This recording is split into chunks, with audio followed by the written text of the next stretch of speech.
কাছে আসবেন না একদম, সবাই আছে এখানে। তিশার কথা শুনে অয়ন ঠোঁট কামড়ে হেসে আরো একটুখানি দ্রুত কমিয়ে দিল দুজনের মাঝে। পেছন থেকে কোমর জড়িয়ে ধরে আরো খানিকটা কাছে টেনে নিল তিশাকে। এদিকে অন্ধকারের মাঝেও বারবার তিশা এদিক ওদিক তাকাচ্ছে, কেউ যেন না দেখে ফেলে।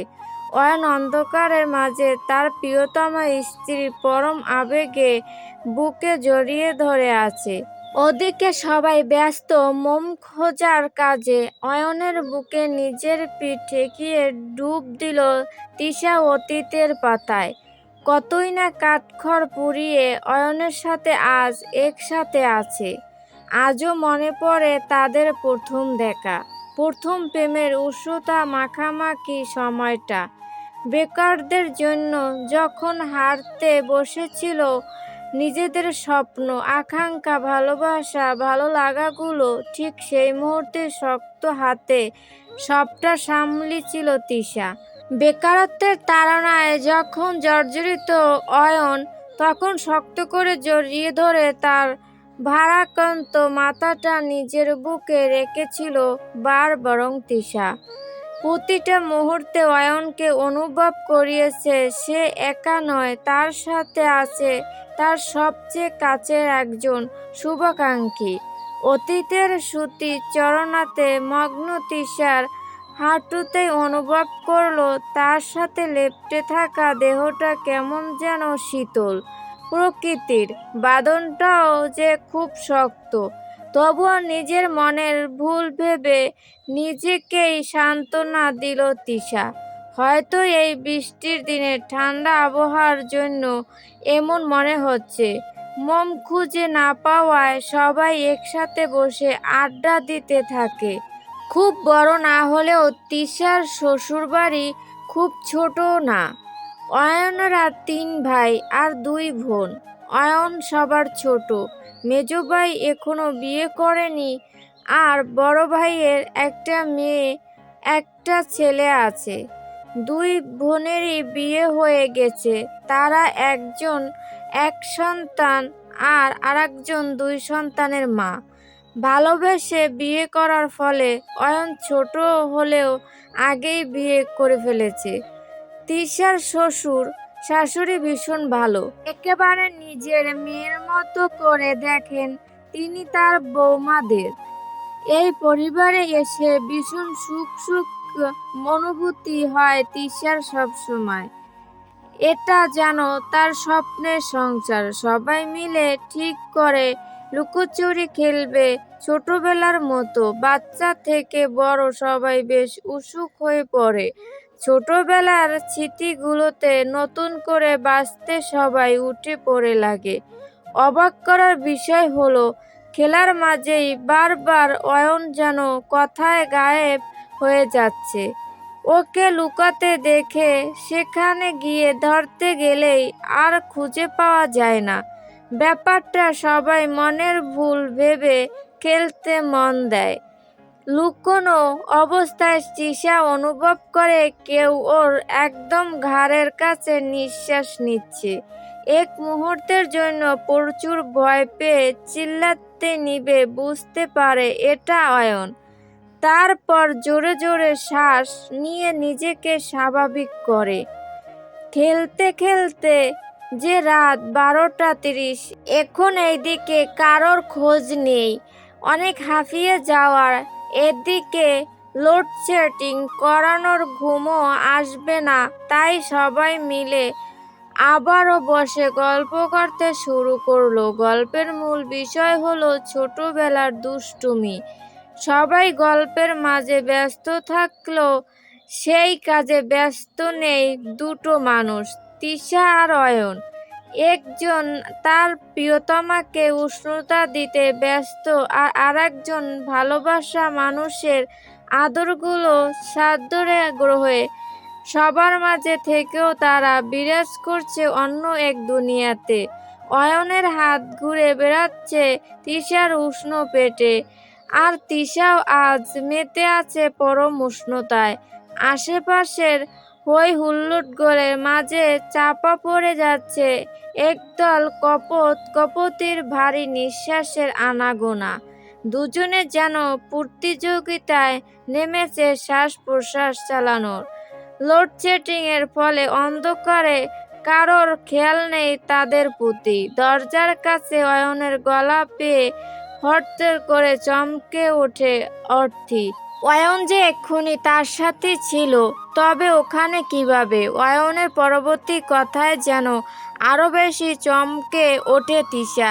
জানো তিশা, মালিদাদাদের বাড়িতে গেছিলাম আমি, ঘরে কোথাও মোম না পেয়ে বৃষ্টির যা দশা, আজ রাতে আর কারেন্ট আসবে না, তাই তো ছুটে গেলাম এত রাতে মোম জোগাড় করতে, আর সেখানে গিয়ে বৃষ্টিতে আটকে পড়লাম।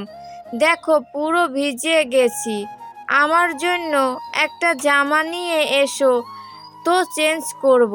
অয়নের কথায় তিশার মাথায় যেন বাজ পড়ল। অয়ন তবে এত সময় ওদের সাথে ছিল না, তবে যে ছিল সে কে?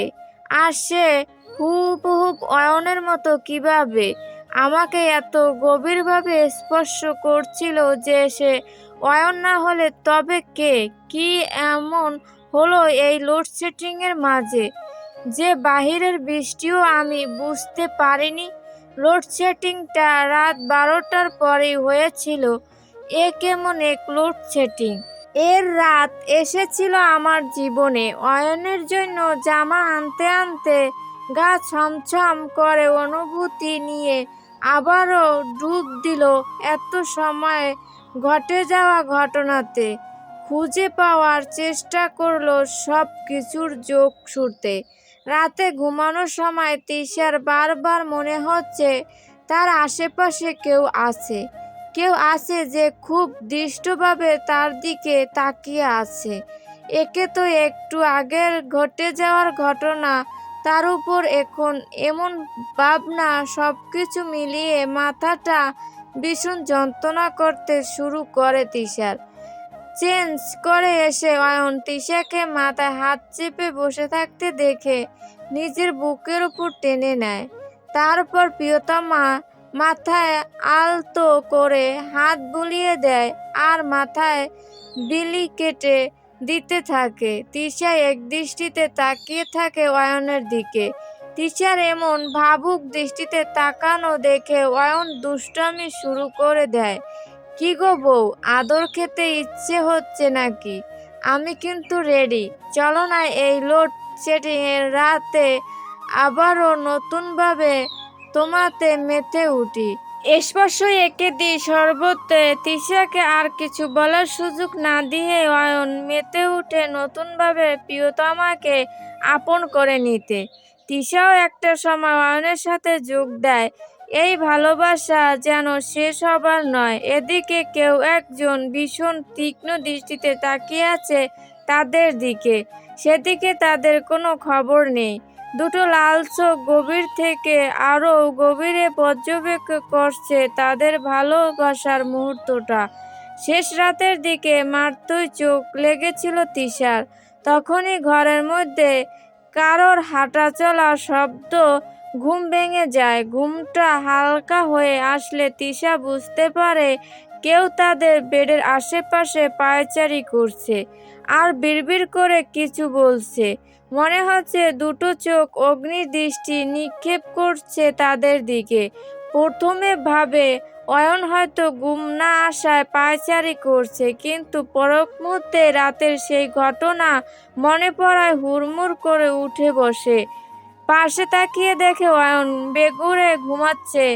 একবার যেন ভয়টা আরো মাথাচাড়া দিয়ে ওঠে। ঠক ঠক করে কাঁপতে থাকে তিশা ভয়ে।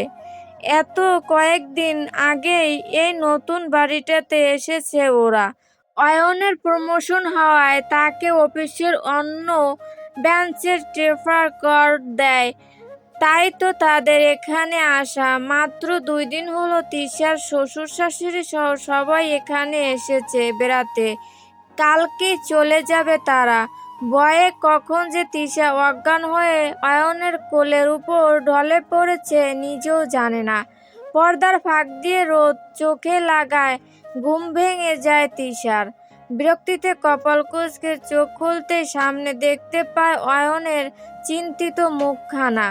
মাথার কাছে বসে তিশার এক হাত নিজের হাতের মুঠোয় নিয়ে ভীষণ চিন্তিত ভঙ্গিমায় বসে আছে অয়ন। তিশাকে পিটপিট করে চোখ খুলতে দেখে অয়নের জান আসে। কাল রাতে হঠাৎ করে তিশার কাঁপাকাঁপি ঘুম ভেঙে যায় তার। তারপর তিশাকে কিছু জিজ্ঞাসা করার আগেই তার কোলে ঢলে পড়ে তিশা। এই তিশা, এই জান পাখিটা, ঠিক আছো তুমি? তুমি জানো আমাকে কতটা ভয় পাইয়ে দিয়েছিলে তুমি? তিশা অনেক কিছু বলতে চেয়েও বলতে পারল না। কথাগুলো যেন গলার মাঝে আটকে আছে।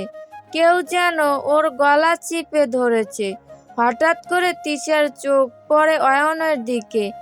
অফিস ড্রেসে অয়নকে বসে থাকতে দেখে বুঝতে পারে যে এক্ষুনি বেরোবে অয়ন অফিসের জন্য। মনে মনে চিন্তা করলো আজ রাতে অয়ন বাড়িতে এলেই সবটা বলবে অয়নকে। এটা কি শুধু তার মনের ভুল নাকি অন্য কিছু? সবটা জানতে হবে তাকে। দুপুরের মধ্যেই বাড়ির সবাই খাওয়া দাওয়া করে রওনা দিলেন বাড়ি ফেরার উদ্দেশ্যে। তিশা বারবার তাদেরকে থেকে যাওয়ার জন্য বলল। তারা আর থাকলেন না, বরং পরে আবার আসবেন বলে চলে গেলেন। রাতে অয়ন রুমে ঢুকে দেখে রুমটা ঘুটঘুটে অন্ধকার। তিশাকে কোথাও দেখতে না পেয়ে ভীষণ ঘাবড়ে গেল অয়ন। আজকে তিশার কি হয়েছে হঠাৎ করে বুঝতে পারছে না। একটু আগে কেমন ব্যবহার করলো আর এখন কোথায় গেল? এসব ভাবতে ভাবতেই ওয়াশরুম থেকে ফুঁপানোর শব্দ পেয়ে দৌড়ে সেখানে গিয়ে দেখে তিশা এক কোণে গুটিসুটি মেরে বসে হাঁটুর থেকে মুখ লাগিয়ে কান্না করছে। তিশাকে এই অবস্থায় দেখে বুকের মধ্যে ভীষণ যন্ত্রণা করে উঠল অয়নের। যে তিশার গায়ে কখনো ফুলের টোকাও লাগতে দেবে না বলে নিজের কাছে ওয়াদা করেছে, আজ তার এমন করুণ দশা দেখে নিজেকে আর ধরে রাখতে পারল না। এক দৌড়ে গিয়ে প্রাণ পাখিটাকে বুকের মাঝে নিয়ে নেয়। বুকের সাথে লেপ্টে থেকেও ফুপিয়ে ফুপিয়ে কান্না করে তিশা। ওয়াশরুম থেকে কোলে করে তিশাকে রুমে নিয়ে এসে বেডে বসায় অয়ন। তারপর পানির গ্লাসটা এগিয়ে দেয়। তিশা পুরোটা এক নিঃশ্বাসে শেষ করে ফেলে। তিশার এমন অবস্থা দেখে রুমের মধ্যেই চেঞ্জ করে নেয় অয়ন। তারপর বিড়বিড় করে তিশাকে কিছু বলতে শুনে ওর কাছে গিয়ে দেখে জোরে সারা গা পুড়ে যাচ্ছে। অয়ন তাড়াতাড়ি করে তিশাকে বেডে শুয়ে দিয়ে চলে যায় চিকেনে। কিছুক্ষণের মধ্যে হাতে ভাতের প্লেট নিয়ে রুমে আসে। ঘুমের ঘড়ি সবটা খাবার খাইয়ে ওষুধ খাইয়ে মোটা করে কম্বল চাপা দিয়ে দেয়। তারপর নিজেও খেয়ে নেয় অয়ন। সারা রাত নিঝুম পার করছে অয়ন। কোনো কিছু যেন ওর মাথায় ঢুকছে না। রাতে আবারও জ্বর বেড়েছিল তিশার। সারা রাত জলপট্টি দিয়ে ভোরের দিকে মাত্র ঘুমিয়েছে অয়ন। সকাল হতেই আবারও মৃদু কান্নার আওয়াজে ঘুম ভেঙে যায় অয়নের। পাশে তাকিয়ে দেখে ঘুমের মাঝেই ফুফিয়ে করছে তিশা। গায়ে হাত দিয়ে দেখে জ্বরটা কমে গেছে। তিশাকে হালকা ধাক্কা দিয়ে জাগিয়ে তুলতেই সামনে অয়নকে দেখে হামলে পড়ে ওর বুকে। অয়নও বেশ কিছুটা সময় নিয়ে তার প্রাণ পাখিটার চুলে হাত বুলিয়ে দেয়। তিশার কান্না কিছুটা শান্ত হলো। অয়ন জিজ্ঞাসা করে, তোমার কাল কি হয়েছিল তিশা? আর রাস্তায় বা কেন গিয়েছিলে? আবার হঠাৎ করে বাড়ি এসে ওভাবে করছিলে, কি হয়েছিল? অয়নের কথা শুনে তিশা হা হয়ে গেছে। সে তো ঘর থেকেই বেরোয় না, তবে রাস্তায় কখন গেল? ভীষণ অবাক হলো। নিজেকে শান্ত করে সবটা জানতে চাইল অয়নের কাছে। হঠাৎ করে ফেরার পথে তোমাকে রাস্তায় দেখতে পেলাম। তুমি বায়না ধরে আমাকে নামানোর ওই রাস্তায় পাশের মাঠে নিয়ে গেলে। তারপর বিড়বিড় করে কী সব বলছিলে আর আমার হাত টানতে টানতে নিয়ে গিয়ে মাঠের কোণায় নিয়ে গেলে। দেখে তো মনে হচ্ছিল ওখানে কারোর কবর দেওয়া হচ্ছে বহু বছর আগে। চারদিকটা কোমল পর্যন্ত পাঁচিল দিয়েও ঘেরা জায়গাটা। কারোর একটা নামও খোদাই করা ছিল বোধহয়। তুমি কিছু একটা বলতে চাইছিলে, তখনই পাশের মাঠ থেকে একদল ছেলে দৌড় দিয়ে এদিকে আসতেছিল ভীষণ হট্টগোল করতে করতে। আমি সেদিকে তাকিয়েছিলাম বেশ কিছুক্ষণ সময়। তারপর পাশে তাকিয়ে দেখি তুমি নেই। ওদের আজ পাশের পাড়ার ছেলেদের সাথে টুইঙ্কেল টুর্নামেন্ট ছিল, সেটা জিততে ফিরছিল ওরা। আমি ভাবলাম তুমি হয়তো বাড়িতে চলে এসেছো, কিন্তু বাড়িতে এসে যা দেখলাম, এসব কি! এবার শব্দ করে কেঁদে উঠল তিশা। অয়ন কিছু বুঝতে পারল না কি হয়েছে। তিশা এমন একটুতে কেঁদে ভাসিয়ে দেওয়ার মেয়ে তো মোটেই নয়। অয়ন কিছু বলতে যাবে তার আগে তিশা বলে, আপনি আসার ঠিক কিছুক্ষণ আগে আমি হঠাৎ করে কিছু একটা শব্দ পেয়ে ব্যালকনির দিকে তাকাতেই দেখি একটা ছেলে গলায় দড়ি দিয়ে ঝুলছে। আমি ভয়ে বাথরুমে চলে যাই। এরপর সেদিন লোডশেডিংয়ে ঘটে যাওয়া সব ঘটনা বলে, সাথে এটাও বলে যে সে কাল ঘরের বাইরে কোথাও যায়নি। সবটা শুনে ভীষণ চিন্তিত হয়ে যায় দুজনেই। তারপর এই বাড়ির মালি চাচাকে ডাকে। তিনি অনেক বছর ধরে নাকি এই বাড়ির পরিচর্যা করেন। বাড়ির আসল মালিক শহরের বাইরে থাকেন, আর সব ওই চাচার হাতে দিয়ে গেছেন।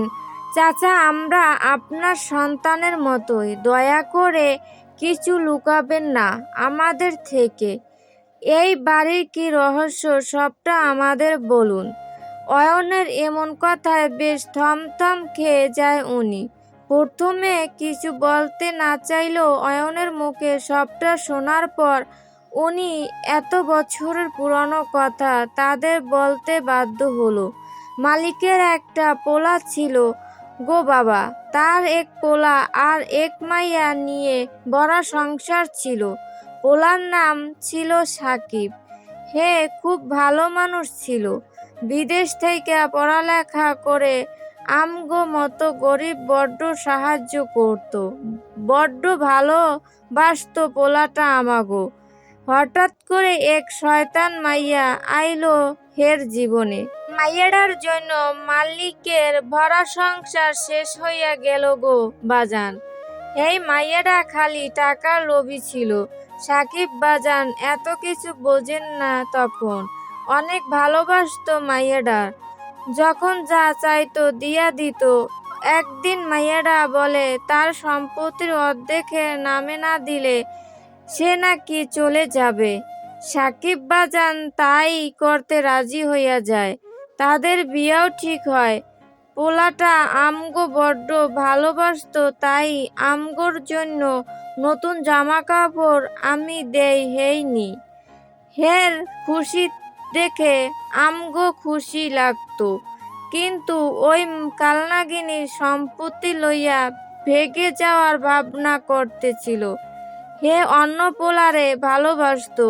সাকিব বাজান সব জেনে যায়, আর ওই মাইয়াডার কাছ থেকে সবকিছু ফেরত চাইবার লাগে।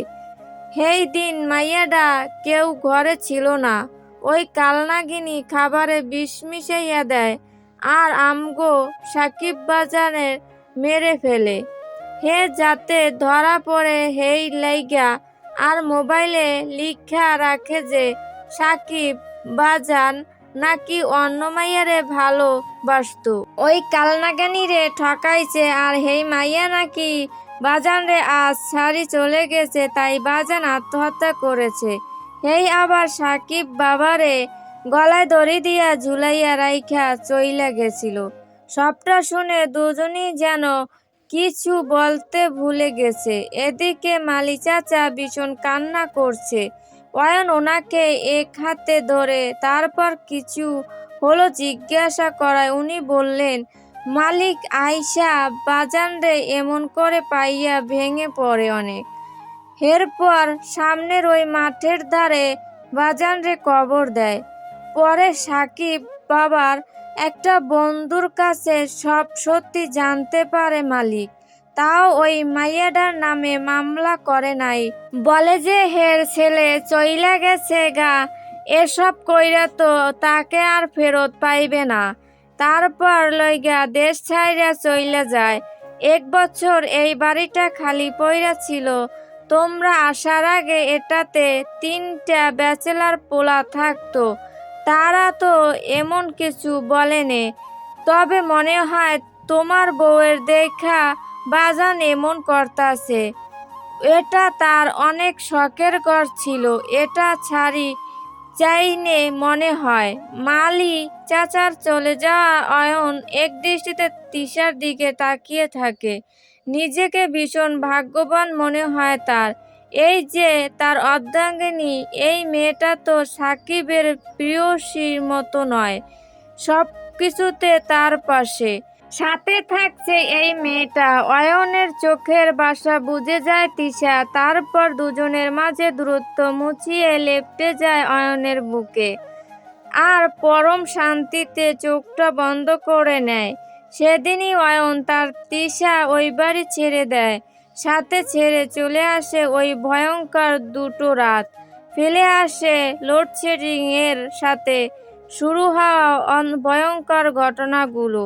সব কিছু ভুলে জীবনে নতুন সফরে পা বাড়ায় দুজন, একে অপরের পায়ের সাথে পা মিলিয়ে। ভালো লাগলে অবশ্যই গল্পটি লাইক ও সাবস্ক্রাইব করে দিবেন।